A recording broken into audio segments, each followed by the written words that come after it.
আসসালামু আলাইকুম। আশা করি সবাই ভালো আছেন, আমিও ভালো আছি। আজকে আপনাদের মাঝে আরও নতুন একটি ভিডিও নিয়ে হাজির হয়ে গেলাম। আইএসটিমেটস ভর্তি পরীক্ষা 2025-এর ওএমআর শিট নিয়ে।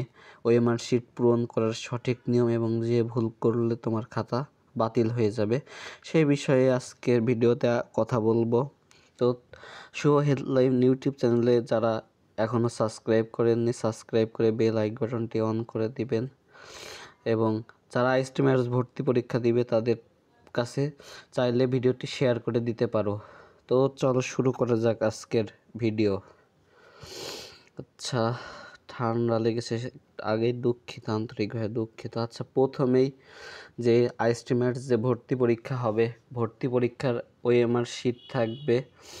ওএমআর শিটে একটা 10 সংখ্যার সেট কোড থাকবে এবং প্রশ্নপত্র আছে, যে প্রশ্নপত্রে 10 সংখ্যার একটা সেট কোড থাকবে। প্রথমে আমাদের কাজ হবে কি, এই 10 নম্বরের যে সেট কোড আছে, এই সেট কোডটা দেখতে হবে ওএমআর শিট। আচ্ছা, আমি দেখাই। ওএমআর শিট এবং প্রশ্নপত্র, আমাদের যে আইএসটিমেটস ভর্তি পরীক্ষার প্রশ্নপত্র থাকবে, সেই প্রশ্নপত্রে 10টা নাম্বার থাকবে। এই 10টা সেট নাম্বার এইখানে 10টা এবং প্রশ্নপত্রের 10টা যদি মিল না থাকে, তাহলে পরীক্ষা শুরুর আগেই অবশ্যই প্রশ্ন পরিবর্তন করে নিতে হবে। ঠিক আছে, ওএমআর এবং প্রশ্ন একসঙ্গে লাগান থাকে, ঠিক আছে, অবশ্যই পরিবর্তন করে নিবে। এটা কিন্তু গুরুত্বপূর্ণ। এটা যদি মিল না থাকে, দেখা যাচ্ছে তোমার পরীক্ষা দিয়েও তোমার লাভ হবে না। ঠিক আছে, তারপর আর এটা কি, পরীক্ষার সময় তোমার 4টা সেট থাকবে, তোমার আশেপাশে যারা থাকবে তাদের সাথে তোমার সেট মিলবে না, বুঝতে পারছো? তো পিছনের জন্য তো তোমার মনে করো 1 নম্বরে একটা প্রশ্ন, ওর দেখা যাচ্ছে 20 নাম্বার বা 25 নাম্বারে চলে গেছে। মানে এসএসসিতে যেমন দেখছো যে 4টা সেট থাকে, এইখানেও সেট থাকে। ঠিক আছে, সেট আলাদা আলাদা থাকে। আচ্ছা, তারপর একটা জিনিস এখানে দেখাই, রোল নাম্বার, রেজিস্ট্রেশন নাম্বার।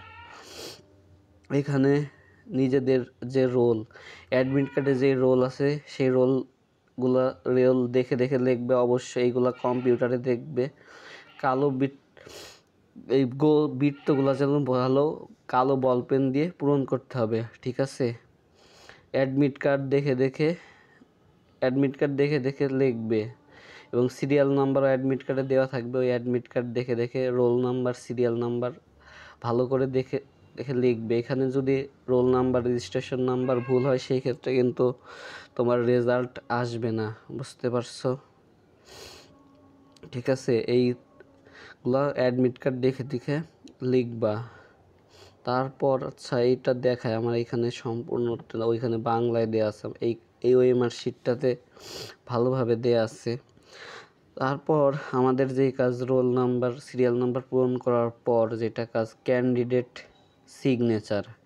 তো ক্যান্ডিডেট সিগনেচারে আমাদের অ্যাডমিট কার্ডে যেই স্বাক্ষরটা দিয়েছি, অ্যাডমিট কার্ডে যদি বাংলায় স্বাক্ষর দিই, তাহলে এখানে বাংলায় স্বাক্ষর দিব এবং অ্যাডমিট কার্ডে যদি আমরা ইংলিশে স্বাক্ষর দিই, সেক্ষেত্রে আমরা ইংলিশে স্বাক্ষর দেব। আমাদের যদি অ্যাডমিট কার্ডে স্বাক্ষর, মানে তোমার ছবির নিচে দেখবে তুমি একটা স্বাক্ষর দিয়েছো, এখানে কাগজে লেখা আছে, তো তুমি যদি বাংলায় দাও বাংলায় স্বাক্ষর দিবা, ইংলিশে দিলে ইংলিশে দিবা, এবং তুমি যদি সম্পূর্ণ নাম লেখো সিগনেচার, তাহলে তোমার সম্পূর্ণ নামে দিতে হবে। আর যদি সংক্ষিপ্ত লেখো, সেই ক্ষেত্রে তোমাকে সংক্ষিপ্ত দিতে হবে। ঠিক আছে, আশা করি ক্যান্ডিডেট সিগনেচার এটা নিয়ে কোনো কারো প্রশ্ন নাই। প্রশ্ন যদি থাকে তাহলে কমেন্ট বক্সে করতে পারো। তারপর ক্যান্ডিডেট নেম, এটা হচ্ছে তোমার অ্যাডমিট কার্ড দেখে দেখে যে নামটা আছে, সম্পূর্ণ নাম লিখতে হবে। তোমার অ্যাডমিট কার্ডেই আছে, তো অ্যাডমিট কার্ড দেখে দেখে লিখবে। তো ওএমআর শিট সম্ভবত আর তোমাদের 5 মিনিট আগে দেবে এইগুলা পূরণ করার জন্য। তুমি ঠান্ডা মাথায় এইগুলা পূরণ করবে।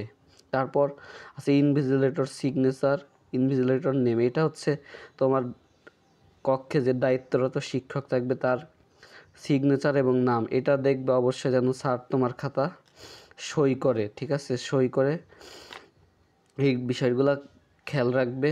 আর এখানে দেখা যাচ্ছে কি, ওএমআর শিট যে 100টা আছে, এখানে পূরণ করার সময় দেখা যাচ্ছে তুমি 10 নাম্বার প্রশ্ন পড়তেছে, তুমি 11 নাম্বারে উত্তর করলে, এরকম যেন না হয় এটা বিষয়ে খেয়াল রাখবে, ঠিক আছে?